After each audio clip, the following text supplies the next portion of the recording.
नमस्कार, search story Madhya Pradesh में आपका स्वागत है। मैं हूं संजना। आइए नजर डालते हैं आज की कुछ खास। लोकसभा अध्यक्ष सुमित्रा महाजन ने कहा कि राज्य और केंद्र सरकार खेल के विकास के लिए कृत संकल्प है। लोकसभा अध्यक्ष सुमित्रा महाजन ने कहा है कि राज्य और केंद्र सरकार खेल के विकास के लिए कृत संकल्प है। महाजन ने कहा कि खेल कूद में धैर्य और अनुशासन की सीख मिलती है, जो जीवन भर काम आती है। हमारा लक्ष्य है कि इस प्रतियोगिता में अपना सर्वश्रेष्ठ प्रदर्शन करें। महाजन आज इंदौर में 3 दिवसीय एशियाई खो खो प्रतियोगिता का शुभारंभ कर रही थी। प्रतियोगिता में पहली बार महिला खो खो टीम में भाग ले रही है। इसके पूर्व 1996 और सन 2000 में एशिया खो खो प्रतियोगिता हुई है। मुख्यमंत्री शिवराज सिंह चौहान ने खिलाड़ियों और खेल प्रेमियों को संबोधित करते हुए कहा कि खेल कूद हमारे जीवन में बहुत महत्व है। खेल से मनुष्य न केवल स्वस्थ रहता है बल्कि जीवन का असली आनंद भी उठा पाता है। राज्य सरकार ने खेलों के विकास के लिए बजट भी कई गुना वृद्धि की है। पिछले 13 वर्षों में मध्य प्रदेश में खेल कूदों के क्षेत्र में कई उल्लेखनीय उपलब्धियां हासिल की हैं। एशियाई खो खो फेडरेशन, भारतीय खो खो महासंघ और मध्य भारत खो खो एसोसिएशन के तत्वाधान में महर्षि प्रभाकर दादापुर्णी इंडोर स्टेडियम में एशियाई खो खो प्रतियोगिता में एशिया के 6 देश भारत, पाकिस्तान, कोरिया, श्रीलंका, नेपाल और बांग्लादेश की 12 टीमें 180 खिलाड़ियों के साथ भाग ले रही हैं। इस प्रतियोगिता में भाग ले रहे सभी खिलाड़ियों का मध्य प्रदेश की 7.5 करोड़ जनता की ओर से हृदय से स्वागत करता हूं, अभिनंदन करता हूं। पाकिस्तान की टीम अभी शाम को आने वाली है और बांग्लादेश, कोरिया, नेपाल, भारत, श्रीलंका ये टीमें यहां पहुंच चुकी है। इंदौर से चपला कुमारा भार्गव की रिपोर्ट। लोकसभा अध्यक्ष सुमित्रा महाजन के मुख्य आतिथ्य में इंदौर में 3 दिवसीय अंतर्राष्ट्रीय बैम्बू समिट का शुभारंभ हुआ। लोकसभा अध्यक्ष सुमित्रा महाजन के मुख्य अतिथि में इंदौर में 3 दिवसीय अंतर्राष्ट्रीय बैम्बू समिट का शुभारंभ हुआ। महाजन ने कहा है कि भारत में बांस क्षेत्र में तेजी से विकास की जरूरत है। भूतल परिवहन मंत्री नितिन गडकरी ने अध्यक्षता करते हुए कहा कि हाईटेक हाईवे विजिलेंस के बांस उत्पादनों की बिक्री के लिए पवेलियन बनेंगे। विशेष अतिथि मुख्यमंत्री चौहान ने कहा कि मध्य प्रदेश को बैम्बू कैपिटल बनाया जाएगा। केंद्रीय मंत्री राधा मोहन सिंह ने कहा कि बांस का उत्पादन गरीबी उन्मूलन में भी कारगर है। समिट में भारत सहित 11 अधिक देशों के प्रतिनिधि भाग ले रहे हैं। Bamboo for sustainable development global और ऑपरेशन पर इन समिट में बांस उत्पादन, कारीगर, उद्यमी और तकनीकी विशेषज्ञों का विमर्श के लिए मंच उपलब्ध कराया गया है। बांस के महत्व को हमारे कृषि मंत्री जी ने विस्तार से रखा है, तो निश्चित रूप से इस दिशा में हमें प्रयत्न करना होगा। इसके डिजाइन ताइवान में है, चाइना में है, यूटिलिटी के अलग अलग प्रकार हैं, उसका अध्ययन करके हम उसको स्वीकार करें और whatever the good thing which are available in India we can provide them all type of good design to the foreign countries. राजधानी उज्जैन में महाकाल महाराज की नगरी में महाकुंभ प्रारंभ होने वाला है। उस महाकुंभ में भी आप आइए। वैचारिक महाकुंभ भी उस अवसर पर होगा, उस पर भी मैं उसमें भी मैं आने का निमंत्रण आपको देता हूं। मैं उन्हें आमंत्रित करता हूं कि वे कंक्लूडिंग रिमार्क्स और वोट ऑफ थैंक्स देंगे। Thank you for their guidance and other facilities available to us and even the technology and other sources. Indore से चपला कुमारा भार्गव की। एवं ग्रामोद्योग मंत्री कुसुम महदले ने कहा कि खादी वस्त्रों को लेकर मध्य प्रदेश में परिवर्तन का दौर लगातार जारी है। कबीरा ब्रांच के लॉन्च होने के बाद प्रदेश में खादी वस्त्रों की लोकप्रियता लगातार बढ़ रही है। कुटीर एवं ग्राम उद्योग मंत्री कुसुम महदले ने कहा है कि खादी वस्त्रों को लेकर मध्य प्रदेश में परिवर्तन का दौर लगातार जारी है। कबीरा ब्रांड के लॉन्च होने के बाद मध्य प्रदेश में खादी वस्त्रों को लोकप्रियता लगातार बढ़ती जा रही है। महदले आज गौहर महल में राष्ट्रीय खादी उत्सव का शुभारंभ करने के बाद कार्यक्रम को संबोधित कर रही थी। कार्यक्रम में खादी ग्राम उद्योग बोर्ड के अध्यक्ष सुरेश आर्य और अध्यक्ष रघुनंदन शर्मा भी मौजूद। मंत्री कुसुम महदले ने अपनी नागरिकों को आह्वान किया है कि वे सिर्फ खादी के वस्त्र ही न पहने बल्कि उससे जुड़े कारीगरों को रोजगार के अवसर भी मुहैया कराएं। उन्होंने कहा कि खादी वस्त्रों से प्रेम और जुड़ाव लगातार बनाए रहना चाहिए। जब तक हम खादी खरीदेंगे नहीं तब तक खादी को बढ़ावा नहीं मिलेगा। भोपाल से राजेंद्र सिंह जादौन की रिपोर्ट। 35 लाख रुपए के इनामी हार्डकोर नक्सली दिलीप गुहा की गिरफ्तारी के बाद कमजोर हो रहे दल को मजबूत करने के लिए जिले में बस्तर और आंध्र प्रदेश के नक्सलियों ने कमान संभाली है। दिलीप गुहा की गिरफ्तारी के बाद दल को मजबूत करने बड़ी संख्या में पहुंचे अन्य राज्यों के नक्सली। बालाघाट 35 लाख रुपए के इनामी हाईकोर्ट नक्सली दिलीप गुहा की गिरफ्तारी के बाद कमजोर हो रहे दल को मजबूत करने के लिए जिले में बस्तर और आंध्र प्रदेश के नक्सलियों ने कमान संभाल ली है। गुरुवार को हुई नक्सली मुठभेड़ और ग्रामीणों से पूछताछ के बाद बाहर से नक्सलियों के आने की जानकारी बालाघाट पुलिस को मिली है। हालांकि पुलिस सुरक्षा के लिहाज से सीमावर्ती क्षेत्रों में सर्चिंग तेज कर दी है। पुलिस अधीक्षक जवानों के साथ गोली लगने के बाद फरार हुए नक्सली की तलाश कर रहे हैं।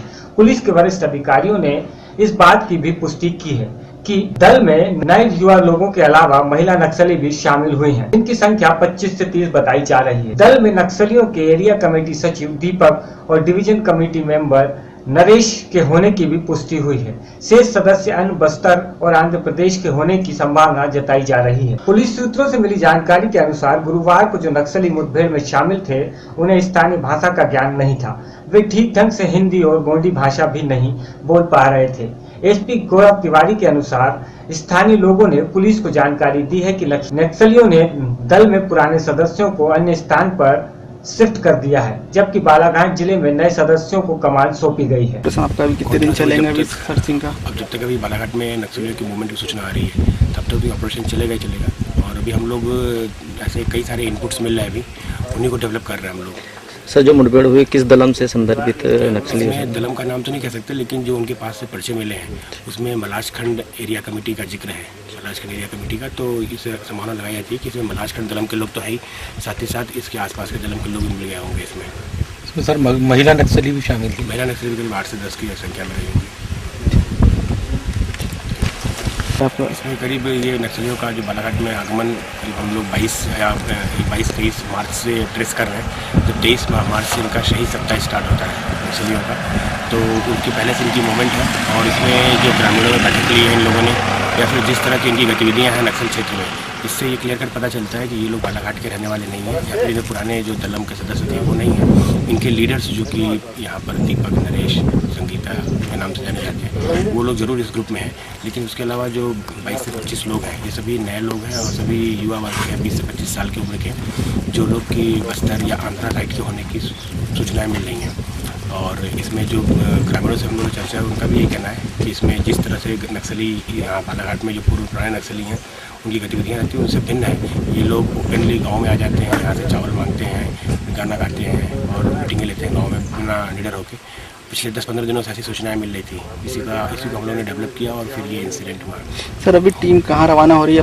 बालाघाट से मुकेश भट्ट की रिपोर्ट। देवास जिले के चापड़ा नगर में शुक्रवार को शहर में गुड़ी पड़वा हिंदू नववर्ष प्रतिपदा धूमधाम से मनाया गया। जगह जगह विभिन्न संगठनों द्वारा गुड़ी पड़वा पर लोगों को मंगल तिलक लगाकर गुड़ धनिये का वितरण किया गया। साथ ही श्यामनगर में महिलाओं द्वारा नववर्ष पर गाय माता का पूजन किया गया, जिसमें महिलाओं ने बड़ी संख्या में भाग लिया। साथ ही हिंदू संगठनों द्वारा चापंडा नगर में विशाल जुलूस निकालकर अंत में चौराहा स्थित मां अम्बे मंदिर पर 108 दीपों से माता जी की महाआरती की गई। आरती के बाद प्रसादी का वितरण भी किया गया। बड़ी संख्या में लोग शामिल हुए। पूरे नगर में हर घर पर दीप लगाकर आंगन में रंगोली बनाई गई। देवास चापड़ा से रवि पाटीदार की रिपोर्ट। देवास के चापड़ा नगर के युवक का आर्मी में चयन होने के बाद नगर में भव्य स्वागत किया गया। नगर चापड़ा के युवक का आर्मी में चयन होने पर नगर में भव्य स्वागत किया गया। नगर के राजकुमार विश्वकर्मा ने बेसिक ट्रेनिंग जबलपुर में 6 माह में पूर्ण की, जिसमें राजकुमार का आर्मी के लिए चयन हुआ है। जिसके पश्चात शुक्रवार को ट्रेनिंग से लौटने पर नगर में श्री राम व्यायामशाला की ओर से राजकुमार का स्वागत किया गया। सबसे पहले चौराहे पर मां अम्बे माता जी का आशीर्वाद लिया गया, जिसके बाद जुलूस के रूप में घर पहुंचे, जिस बीच जगह जगह राजकुमार का स्वागत किया गया। देवास चापड़ा से रवि पाटीदार की रिपोर्ट। बढ़ती सड़क दुर्घटनाओं से होने वाले मौतों के मद्देनजर प्रदेश सरकार सड़क सुरक्षा पर विशेष ध्यान दे रही है तथा 2 पहिया वाहन चालकों के लिए हेलमेट की अनिवार्यता व 4 पहिया वाहन में सीट बेल्ट के इस्तेमाल के लिए लोगों को जागरूक किया जा रहा है। बढ़ती सड़क दुर्घटना से होने वाली मौतों के मद्देनजर प्रदेश सरकार सड़क सुरक्षा पर विशेष ध्यान दे रही है। इस तत्परता में 2 पहिया वाहन चालकों के लिए हेलमेट की अनिवार्यता व 4 पहिया वाहनों के लिए सीट बेल्ट का इस्तेमाल के लिए लोगों को जागरूक किया जा रहा है। बैकुंठपुर जिला कोरिया मुख्यालय में कई स्थानों पर पॉइंट बनाकर पुलिस एवं यातायात विभाग द्वारा संयुक्त रूप से सघन चेकिंग अभियान चलाकर लोगों को जागरूक किया गया एवं नहीं मानने पर पुलिस विभाग द्वारा आम नागरिकों का चालान काट समझाइश दी गई। हेलमेट के लिए अब रायपुर से बार बार निर्देश प्राप्त हुए हैं कि सभी दोपहिया वाहन चालकों को हेलमेट लगाना अनिवार्य है। इस पर से हम लोग हेलमेट लगाने के लिए सभी को आग्रह भी कर रहे हैं और कार्रवाई भी करते जा रहे हैं और कार्रवाई में उन पर जुर्माना करके उनको रसीद दी जा रही है बाकायदे।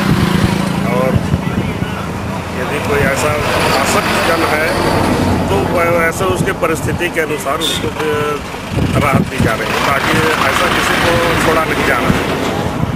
के चालकों के लिए भी हम लोग सबको समझाइश दे रहे हैं और जो मतलब जो कहते हैं कि हमें जानकारी नहीं है तो उनको हम लोगों जानकारी दे रहे हैं और जो जिनको पहले अपन दे चुके हैं वो यदि पुनः नहीं लगा रहे हैं तो उन पर जुर्माना करके उनको रसीद काट के दे जाएगी।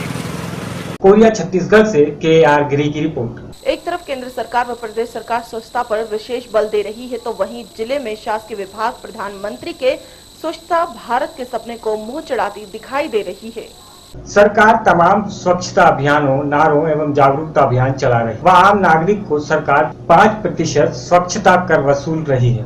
वहीं कुछ जिम्मेदार विभाग स्वच्छ भारत के सपनों को पलीता लगा रहे हैं। कोरिया जिले के जिला चिकित्सालय में एक तरफ केंद्र सरकार स्वच्छता अभियान को लेकर मुहिम छेड़ा है। जैसा कि आप कोरिया जिले के जिला चिकित्सालय में आप अगर स्वच्छता के दृष्टि से देखें तो आपके साफ नजरों पे झलकेगी। कोरिया जिले में शासकीय स्वास्थ्य विभाग के चाहे प्राथमिक स्वास्थ्य केंद्र, उपचार स्वास्थ्य केंद्र, सामुदायिक स्वास्थ्य केंद्र या स्वयं जिला चिकित्सा स्वास्थ्य केंद्र के मामले में फिसड्डी साबित हो रहा है। परिसर में टॉयलेट हो या कचरे का डस्टबिन, हर जगह गंदगी पसरी हुई है। स्वच्छता के अभियान को मुंह चिढ़ाती हुई स्पष्ट नजर आ रही है। वहीं स्वास्थ्य विभाग के कुछ स्थानों पर स्वास्थ्य विभाग के मदों का भी जमकर दुरुपयोग हो रहा है, चाहे वो निर्माण कार्य हो या फिर स्वास्थ्य विभाग के बेड या फर्नीचर, जो घटिया क्वालिटी की वजह से आज जर्जर हालत में दिखाई दे रहे हैं। विभाग के जिम्मेदार अधिकारी सब कुछ ठीक होने की बात कह रहे हैं, पर वास्तविकता कुछ और दिखाई दे रही है। फलस्वरूप आम नागरिक द्वारा 5% कर एवं प्रधानमंत्री के महत्वपूर्ण स्वच्छ भारत के सपने की योजना की धज्जियां उड़ाई जा रही हैं। जिला अस्पताल में पूरी साफ सफाई की व्यवस्था के लिए हम लोगों ने आउटसोर्सिंग किया हुआ है और सफाई पर विशेष ध्यान दिया जा रहा है। और जो स्वास्थ्य विभाग में जो सफाई का है ये सब बायोमेडिकल वेस्ट के नियमों के आधार पर होता है, जिसके तहत हम लोग यहाँ पर पूरी कार्रवाई कर रहे हैं। और इस वेस्ट को जो बर्न करने की जो यूनिट है आज हमारे पास नहीं है और न ही जिले में कहीं है। और इसलिए अभी जो हम लोग काम कर रहे हैं, जितने भी बायोमेडिकल वेस्ट होता है उनको हम लोग बर्न करते हैं और बर्न करने के पश्चात इसको नगर पालिका के द्वारा ये वेस्ट पूरा उठाया जाता है और वो अपना डंपिंग करते हैं किसी विशेष स्थान पर। और यही प्रक्रिया हम लोग अपने 5 सामुदायिक स्वास्थ्य केंद्र में भी करते हैं और सारे बाकी के जितने प्राथमिक स्वास्थ्य केंद्र हैं, सामुदायिक स्वास्थ्य केंद्र हैं, सभी जगह ये प्रक्रिया अपनाई जा रही है। साफ सफाई ठीक नहीं, साफ सफाई का स्तर बहुत ही मतलब अच्छा नहीं। टॉयलेट तो एकदम गंदा पड़ा। मेरा नाम आशा सुलवानी है और जिससे टॉयलेट में जाते हैं तो टॉयलेट में पूरा फर्श में मतलब पूरा गंदगी कर देते हैं और साफ़ सफाई भी ठीक ढंग से नहीं हो पा रही है। और जिससे कि टॉयलेट में जाते हैं ना तो इतना गंदा रहता है कि टॉयलेट से फिर बाहर वापस आना पड़ता है। तो यहाँ साफ सफाई बहुत गंदी है, गंदी तो है साफ। कोरिया जिले में डॉक्टर्स की बहुत कमी है, स्पेशलिस्ट हो और मेडिकल ऑफिसर्स हो, सभी लेवल पर कमी तो है। सो जितना उपलब्ध है उसी से हम लोग मैनेज कर रहा है CHC और PHC एंड डिस्ट्रिक्ट हॉस्पिटल में। सो उसके कारण काम में भी प्रभावित होता है, उसको सक्षम लेवल में अवगत भी करा दिया है। हमारा प्रयास भी लगातार उसको फिल करने के लिए। सर जैसा कि कोरिया जिले के सोनहत ब्लॉक में उप स्वास्थ्य केंद्र में जैसा कि labour room, OT, draft store कमरा बनाया गया है। ये पुराने भवन को इसमें इंक्लूड कर दिया गया है, जबकि इस भवन के लिए 12,83,000 का एक मद आया हुआ था, जो कि ये पुराने रूम को इसमें इंक्लूड करके एक नया भवन छोटा सा निर्माण कर दिया गया है।